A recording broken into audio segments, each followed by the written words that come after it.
So Jen, you can't hear our theme music? No. Well, then click on it and we'll click on it at the same time. Ready?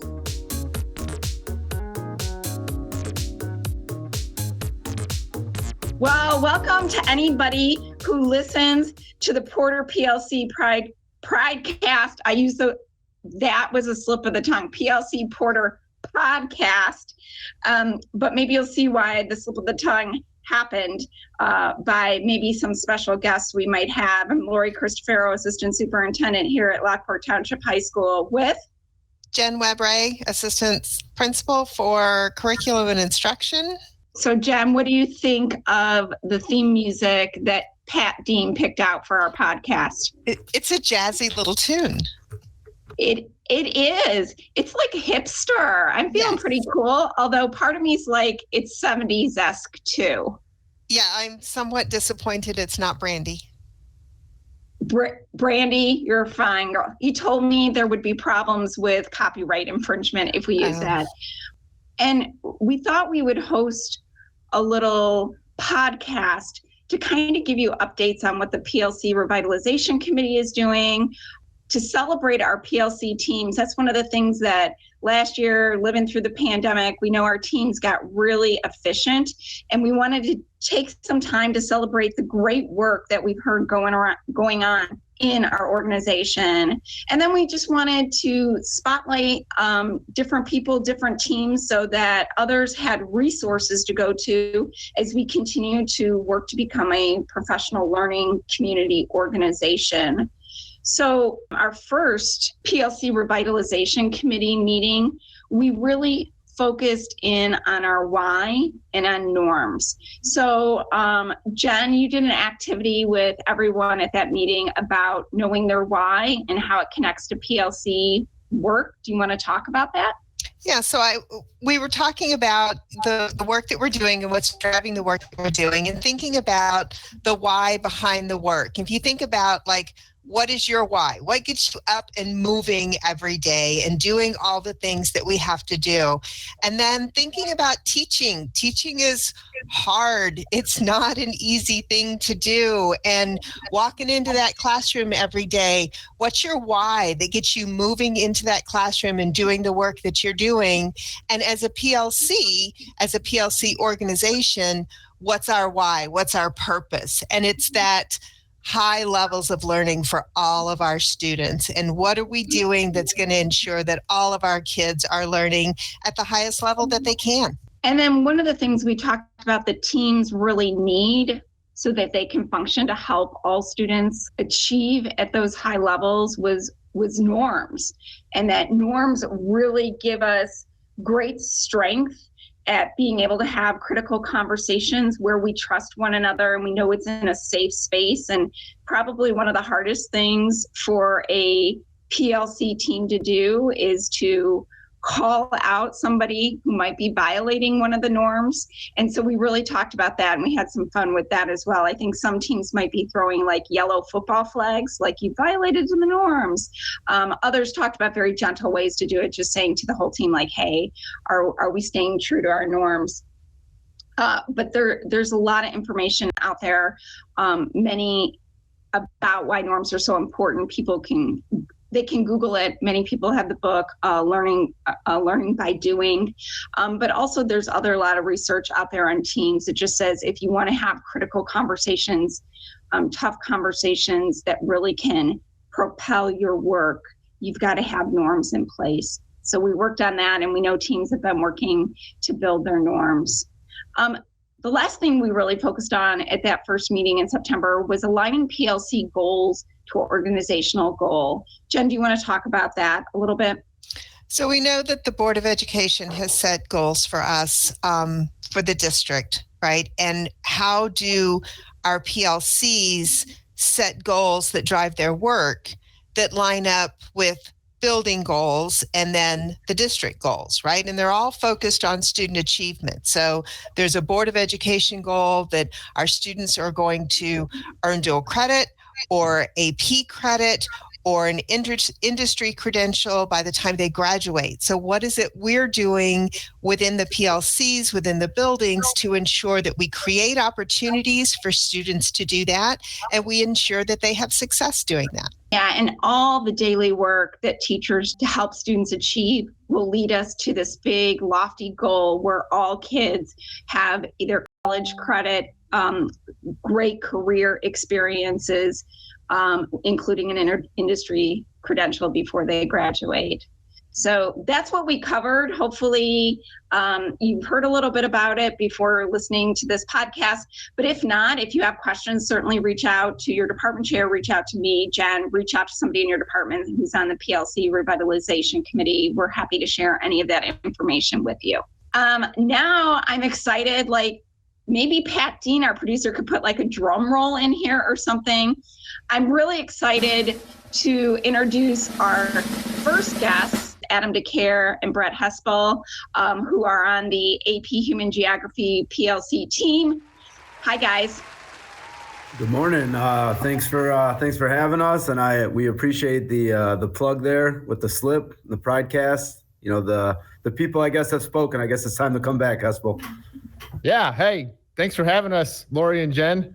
Glad to be here. Even though I'm stuck with Decaire for another thing, I'll survive it for these few minutes, I think. By the way, you mentioned throwing the yellow flag if someone violates the norms. That is not a imagery that Adam Decaire would relate to. So instead, I just blow a whistle in his ear whenever he violates one of our norms, and that kind of gets him back on the path. Great suggestion that people might want to try as well. What words of advice do you guys have for me and Jen as we start this podcast journey? Get a good co-host. You know, I'm still looking for one, but yeah, I don't know that we're professionals, so I'm flattered by the compliments, but just keep plugging away. You're off to a great start. You've chosen your first guest wisely, so that was a good start to the whole thing. We also invited you on the show, not just about your expertise with podcasts, but you guys had some really awesome results from your AP Human Geography program last year. So do you want to talk about those results and then maybe how your work in the PLC process helped you get there? Yeah, for sure. We had a 70% pass rate on our AP Human Geography exam last year, all freshmen.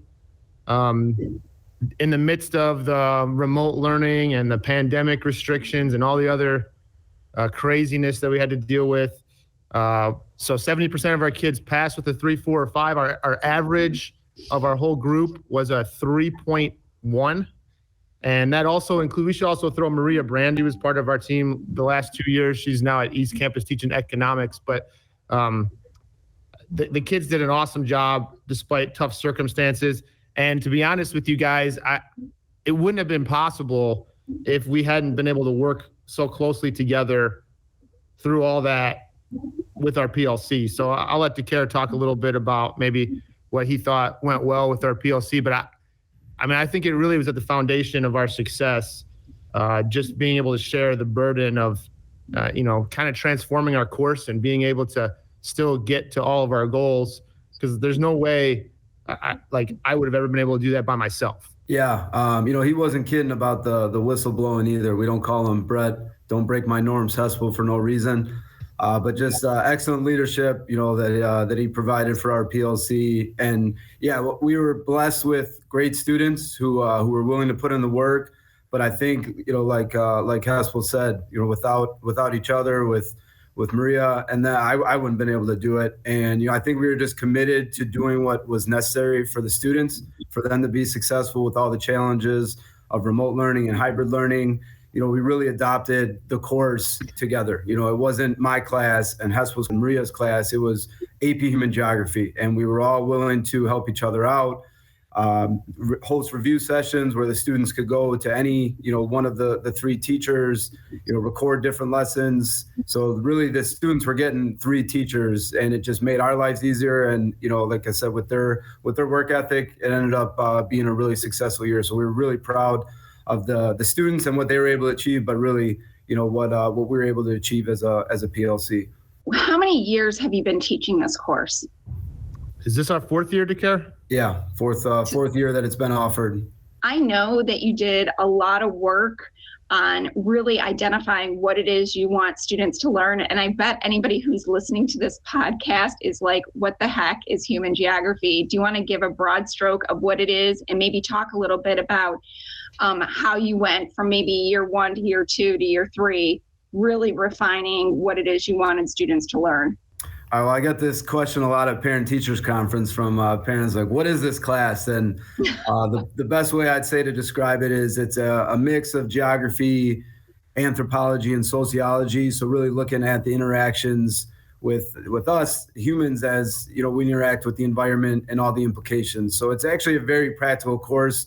We've learned a lot from year 1 to year 2 and so on. So we're just continuing, you know, to understand what works. You know, and then with all the challenges, but our students have shown progress every single year. And I think that that's just a byproduct of all the teamwork that we've had. Obviously, you know, me and Hespell have taught the course all 4 years. Robert Beach taught it the first year before he became a counselor. Maria Branda, you know, taught it the last 2 years. Now it's just back to me and Brett. But I think we've learned, we've helped each other out, you know, and that teamwork's really, you know, allowed our students to be successful. I would also throw in there that we've been able to use PLC time to be pretty systematic about, here are our learning objectives. Here's what we need to do to make sure they're clear. And then to develop, you know, really ongoing assessments that allow us to see where the weaknesses are and where the strengths are across the board. And then, like Decaire mentioned earlier, to then do things like review sessions where maybe he can be the expert, quote unquote, in one area and I could be the expert in another area. Or last year, Maria was the expert in a third area. And then we were able to just kind of like share the burden of, okay, it's 3, you can kill 3 birds with 1 stone. Can you do, is that a phrase? Well, we did that, I guess. So, you know, but being systematic and having the time to be able to sit down and work through that together, it really made it seem like a team. So you've talked about sharing the load between the teachers. So I'm assuming that's like sharing instructional resources. And I think, Adam, you mentioned videos. And then y'all also talked about how for the students, it was kind of like having 3 teachers as opposed to 1, because they got to interact with all of you in different ways, which clearly really led to success for your students. I'm wondering if you had advice for another PLC who's maybe trying to level up. Is there anything you would tell them that they maybe should think about or focus on, or just anything that you as a team have learned that would be beneficial for another PLC? I was just going to say, you know, it works really well for us because, you know, I know me and Brett here at Central, we have almost identical teaching styles. So it's just a natural, you know, I need a request that you save that soundbite, Dean, where he called me an expert. I'm going to need that as like the notification when he texts me. But, you know, we just work really well together. So just making sure everyone's on the same page, understanding goals, you know, but it's really just the dynamic of you know, us being here at Central together. It's, you know, he's the yin to my yang. I do think, Jen, it's also important to view your PLC as a team. And I think it's sometimes, you don't, because it's not in the word, maybe you don't think of it that way all the time. And maybe it's the fact that Decaire and I both coach and we've both been in team environments forever, but we really do view it as a team. And there'll be times where he'll be like, hey, you know, I'm running behind on this thing. Can you work on the next, you know, lecture for this unit, this section down the road? Or I'll say, hey, you know, what'd you do for grading this? I ran into this problem, and we're able to really work together to do that kind of stuff. So I think my number one advice would be view yourself as a team and try and work that way. And I don't think you'll find anything but success, to be honest. Yeah, and there's clearly a high level of trust between both of you.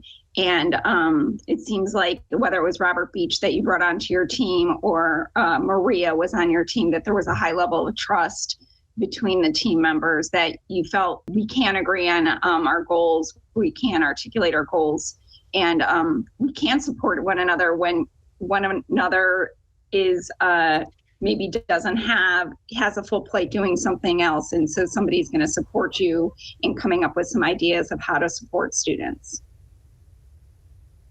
You have to say yes. You can't just shake your head. Yeah, absolutely. You took the words right out of my mouth.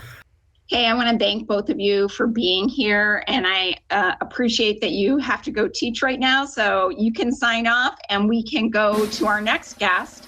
Our next guest is Marissa Chovanec, who's the math department chair, and she has really led some work to be progressive in rethinking how math teams do their work, but she's also going to talk not just as a department chair, but also as a team member on the IM3 team. So Marissa, do you want to talk a little bit about the PLC process to support students in mathematics?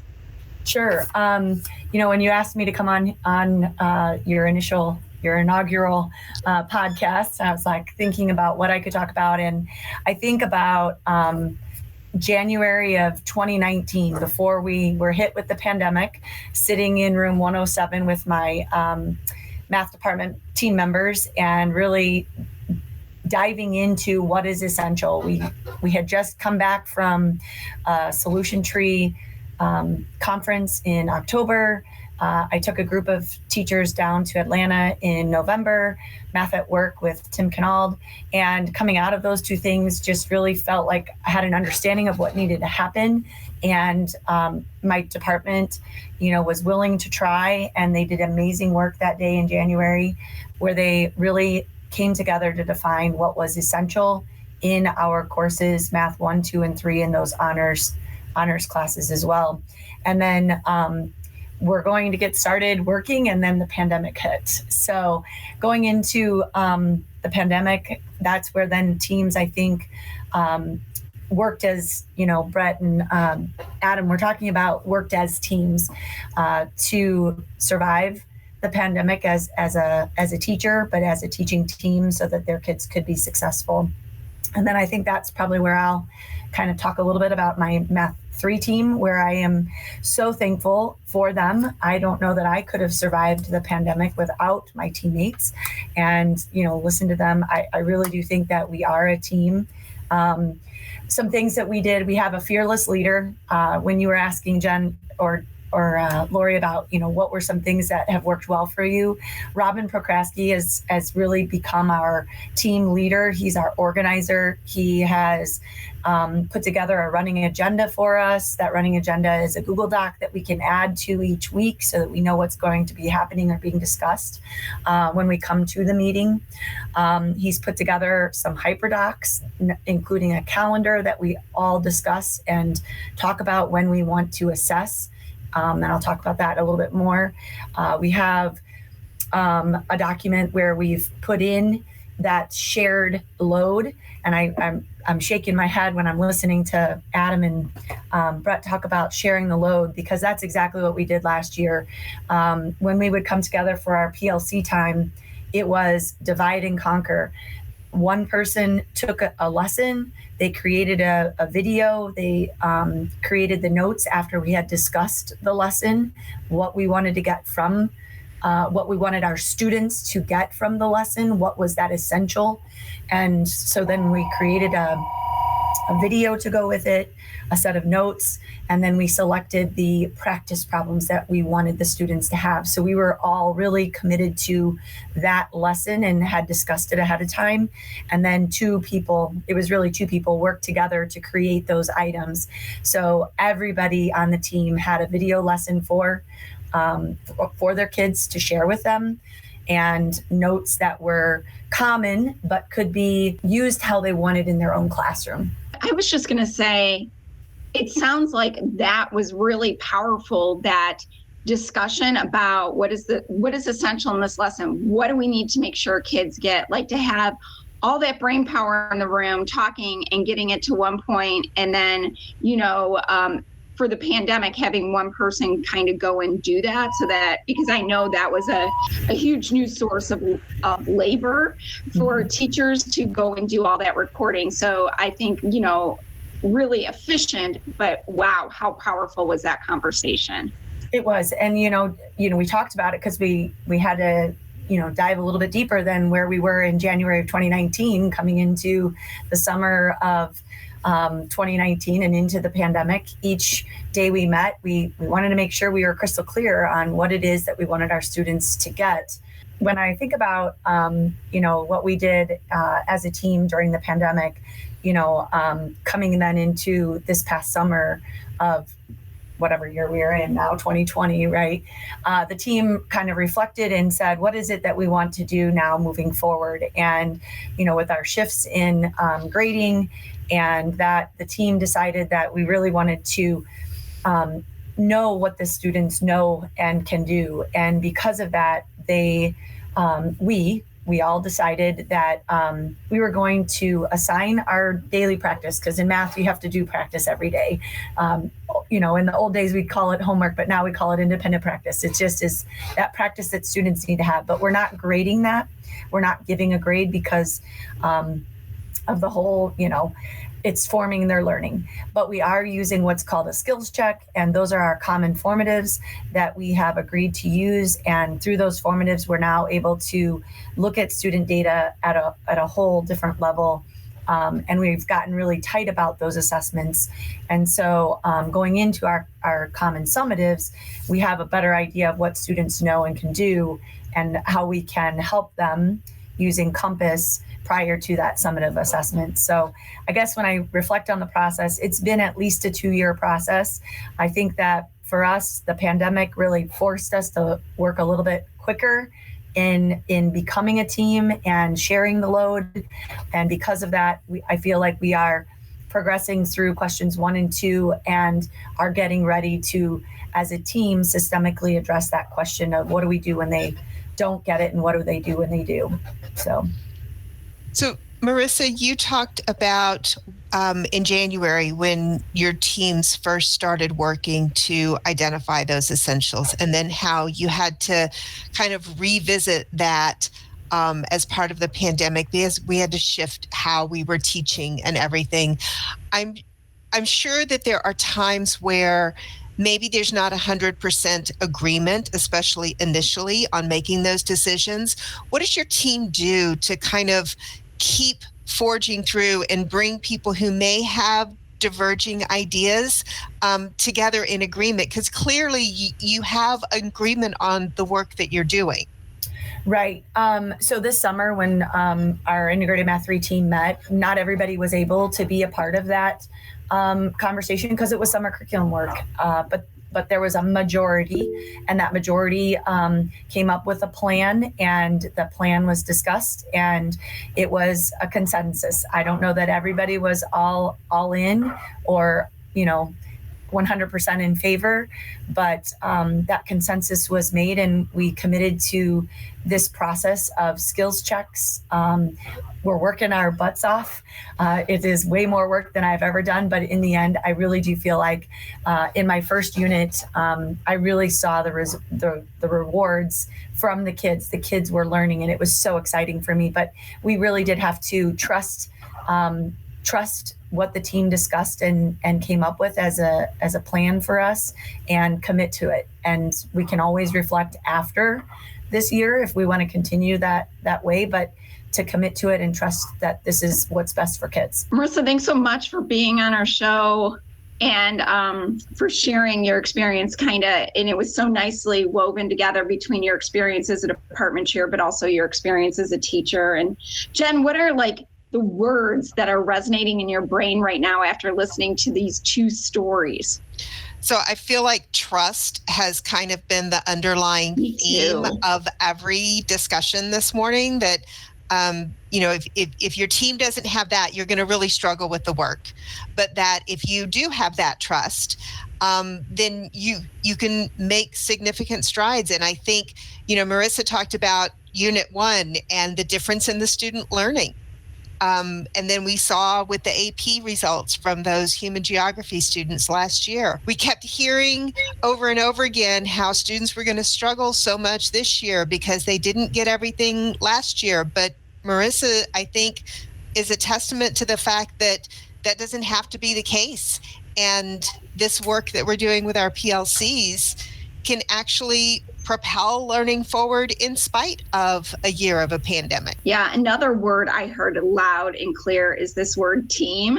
And Brett didn't know it when he was saying it, but we've been to the PLC like national conference where they're like, the PLC is what the whole work is, the team, and they have this whole video about PLC is about the teams. And so I just thought that was huge. One other word that I heard Marissa saying that I really liked, and I think I inferred it from Brett and Adam, and that is the word commit.